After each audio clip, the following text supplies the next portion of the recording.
자, 산타랠리 혹은 연말랠리에 대한 기대감이 점차 사라지고 있습니다. 과연 우리는 어떻게 해야 될까요? 내년 시장에 대한 준비까지 이분과 함께 해보도록 하겠습니다. 자, 크래프트 테크놀로지스 에이펙 오피스의 오기석 법인장. 항상 홍콩에 계셨기 때문에 저희가 화상 연결했었는데 이번에는 귀국을 하셨습니다. 직접 스튜디오에 모셨습니다. 어서 오세요. 네, 안녕하십니까. 네, 안녕하세요. 저는 근데 원래 오늘 준비된 내용은 아니긴 한데 네. 홍콩에서 오셨다고 하니까 네. 중국하고 홍콩하고 코로나와 관련된 분위기는 좀 달라요? 조금 다르기는 합니다. 네. 홍콩 같은 경우는 초반에는 굉장히 무서워했었거든요. 네네. 한국에서 사실 코로나가 일상화가 되던 과정에서도 네. 홍콩 같은 경우는 굉장히 조심을 했었어요. 예를 들어서 한 식당 한 테이블 안에서 네. 2명 이상 밥을 먹으면 안 됐던 그런 적도 있었었는데 지금은 이제 굉장히 좀 많이 익숙해진 것 같고요. 다만 이제 중국 같은 경우는 최근 들어서 좀 풀기 시작했죠. 네네. 풀기 시작했는데 아무래도 뭐 여러 가지 이야기들이 나오는 것 같아요. 최근에 확진자 굉장히 늘어나고 있고 또 사망자도 늘어나고 있는 것 같다라는 이야기도 나오고 있어서 상당히 좀 두려워하고 있는 게 아닌가라는 생각을 하고 있고 사실 기간 동안 1년 반, 2년 이상의 기간 동안 정부에서 코로나 관련한 여러 가지 통제 정책들을 사용을 네네네. 했었었는데 거기에 대한 부작용들도 좀 지금 다시 늦게 나타나는 게 아닌가 싶긴 합니다. 그런데 이제 홍콩도 그랬었지만 최근엔 좀 많이 풀려가고 있고. 네, 홍콩은 완전히 네. 일상으로 다시 돌아온 것 같습니다. 알겠습니다. 좀 중국도 빠른 시간 내에 좀 그렇게 됐으면 좋겠네요. 네. 물론 저희가 할 수 있는 부분은 없습니다만. 자, 좋습니다. 이제 우리가 준비를 해봐야 될 텐데 확실히 산타랠리 분위기는 거의 사라지고 있는 게 맞는 것 같죠? 네, 산타랠리를 개인적으로는 정말 좀 많이 희망을 하고 있었었는데 지금으로서는 여러 가지 기술적인 지표들도 그렇고 그리고 이제 매크로적인 상황으로 보더라도 산타랠리가 가능성은 커 보이진 않고 있고요. 심지어는 저희 AI 위험 지표를 보더라도 최근 들어서 다시 조금 위험 지표가 상승하는 것들을 볼 수가 있는 것 같아요. 그래서 네.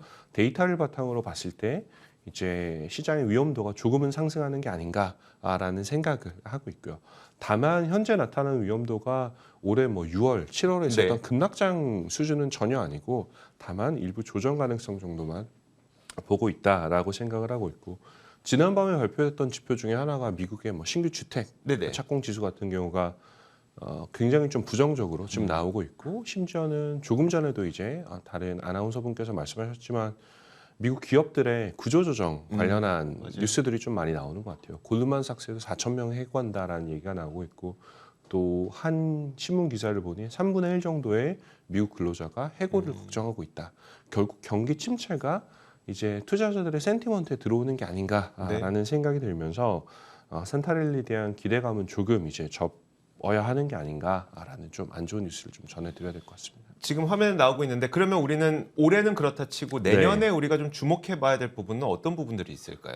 조금 전에 잠깐 보셨던 것처럼 그 방향성을 결정하는 4가지가 있다라고 생각을 하고 있어요. 네. 첫 번째는 이제 연준의 피벗, 결국은 언제 다시 이제 그 완화적인 정책으로 돌아설 것인가에 대한 부분이 첫 번째가 있고요.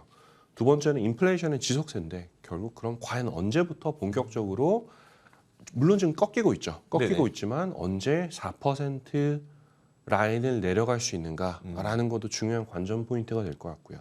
또 반대로 이머징 마켓 같은 경우는 반등의 가능성도 있다라고 생각을 하는 게 말씀해 주셨던 것처럼 중국이 지금 코로나 관련해서 지금 제로 코로나 정책을 지금 폐기를 하고 있는 네네. 단계에 있거든요. 결국 지금 당장으로는 확진자가 늘어나면서 안 좋은 센티먼트가 있지만 결국 한 차례 지나고 나면 다시 정상적인 상황으로 회귀할 가능성이 있다라는 점을 생각해 보면 이머징 마켓도 올 한 해 소외받았던 게 내년엔 다시 좀 반등할 가능성이 있지 않을까.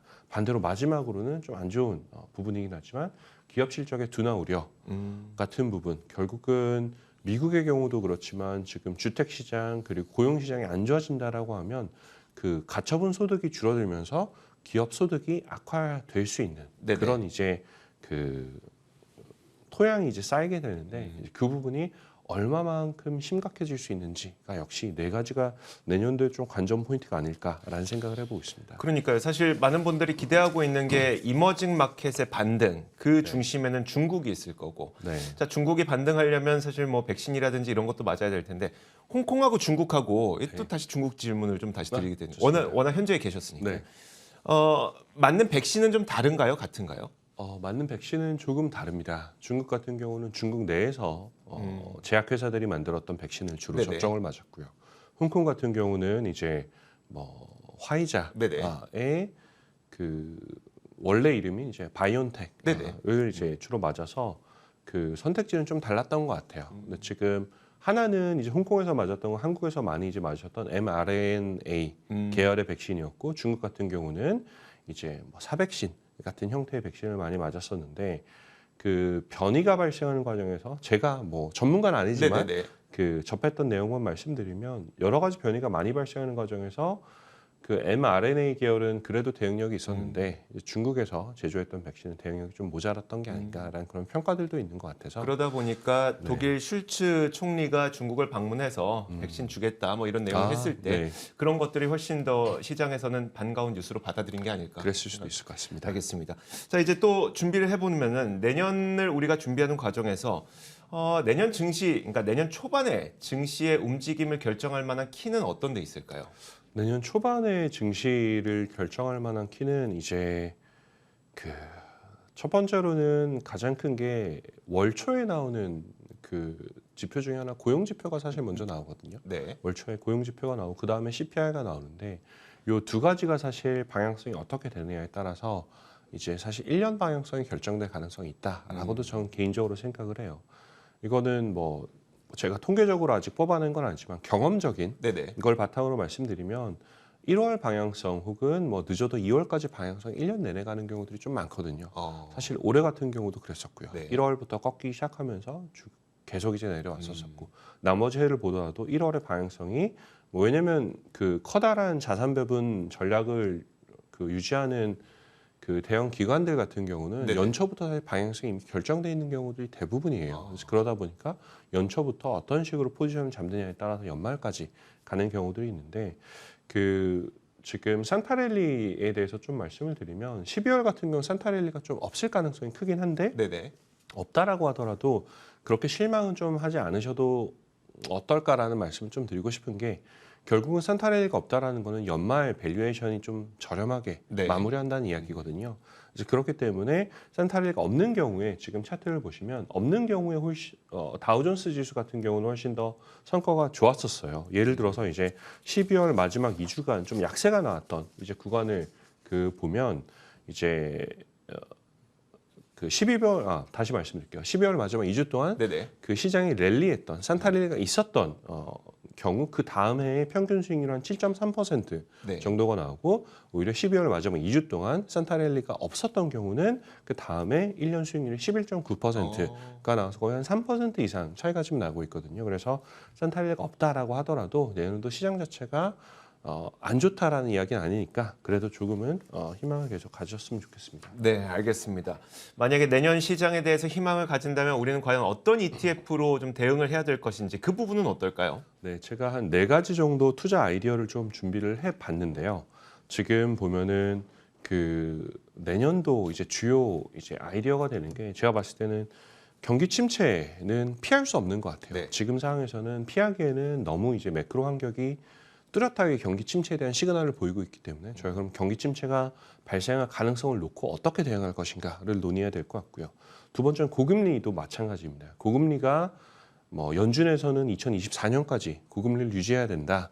시장에서는 9월부터는 금리가 내려올 것이다. 네네. 시간은 한 3, 4개월 정도 차이는 있긴 하지만 어쨌든 내년도 상당 기간 동안 고금리 유지될 가능성이 높고요. 그리고 금리 인하 아래쪽은 약간 좀 희망에 섞인 내용들인데 금리 인하가 만약 발생하게 된다라고 하면 어떻게 할 것인지 아니면 이머징 마켓이 랠리가 오면 준비는 해야죠. 사실 네. 지금부터 네. 생각은 해야 되니까. 그래서 각각 전략을 좀 보면 경기 침체가 발생한다라고 하면 좀 독점력 있는 기업들을 투자하는 게 어떨까라는 생각은 하고 있고요. 그래서 ETF 중에 카우제트라고 올해 미국에서 인기가 굉장히 많았던 ETF예요. 네. 현금 창출력이 높은 기업에만 투자하는 ETF가 있었고 그리고 이제 고금리 시대 같은 경우는 은행, 보험 업종이 좀 낫지 않나라는 생각을 하고 있는데 이제 뭐 그 XLF라는 이제 ETF를 한번 네네. 생각해 볼 수 있을 것 같고 그리고 아래쪽 금리 인하 같은 경우는 장기채 TLT ETF 그리고 마지막 이머징 마켓 랠리 같은 경우는 대표적인 홍콩 ETF죠. 항생지수 투자하는 네네. 2800HK라는 ETF를 한번 보시면 어떨까라는 생각을 하고 있습니다. 알겠습니다. 그러면 AI도 이런 식의 투자 전략을 좀 세우고 있을까요? 인공지능은 어때요? 인공지능은 사실 그 여러 가지 다른 전략들이 있는 것 같아요. 어떻게 이걸 학습시키는지에 따라서 각각 다른 목적의 인공지능들이 나오게 되는데 그 뭐 예를 들어서 이제 알파고 같은 예를 좀 들어보면 네네. 알파고가 처음에는 바둑 기사들의 기보를 바탕으로 그걸 학습을 해서 성장을 했잖아요. 네. 근데 사실 지금은 지속적으로 진화를 하면서 일부에는 뭐 알파고가 지금 프로 단수로 치면 11단이다라는 얘기도 좀 나오는 것 같은데 오히려 현재는 알파고의 기보를 보고 사람이 학습하는 그런 형태로 약간 역전이 된 그런 상황까지 나오고 있어요. 그래서 인공지능 모델이 사실 금융 투자에 있어서는 아직 저는 개인적으로 여전히 도입 단계에 있고 성장할 길이 있다라고 생각을 하지만 어쨌든 지금 MBQ 같은 경우는 종종 말씀드렸던 저희 ETF이긴 한데 가치주 ETF. 네, 가치주 ETF고 한 달에 한 번씩 포지션이 계속 바뀌어요. 네. 한 달에 한 번씩 새로운 종목을 선정을 하는데 좀 보시는 것처럼 다우존스 지수, S&P 500, 나스닥과 다 비교했을 때 거의 유일하게 올해 1년 플러스 수익률을 기록하고 있는 ETF고요. 뭐 동종 펀드랑 비교하면 뭐 상위 3% 정도니까 97%의 사람보다는 올해는 나왔습니다. 내년은 네네. 뭐 보장할 수는 없는데 그래서 뭐 MBQ 같이 뭐 이런 ETF들이 들어간 종목들을 보시면 한 달에 한 번 매번 바뀌는 종목들을 확인하실 수가 있으세요. 그래서 ETF보다는 개별 종목 훨씬 더 선호하시니까 네. 그 안에 들어가셔서 지금 어떤 종목들을 선호하고 있는지 체크해 보시면 되는데 현재 기준으로는 보험업종 네. 그리고 헬스케어 아. 뭐 시그나라든지 CVS, 메트라이프 이런 종목들 선호하고 있어서 그것도 한번 참고해 보시면 좋을 것 같습니다. 네, 알겠습니다. 자, 이렇게 내년을 준비하는 차원에서 저희가 어떤 ETF에 관심을 가져야 되는지까지 살펴봤습니다. 크래프트 테크놀로지스 에이펙 오피스의 오기석 법인장과 함께했습니다. 고맙습니다. 감사합니다.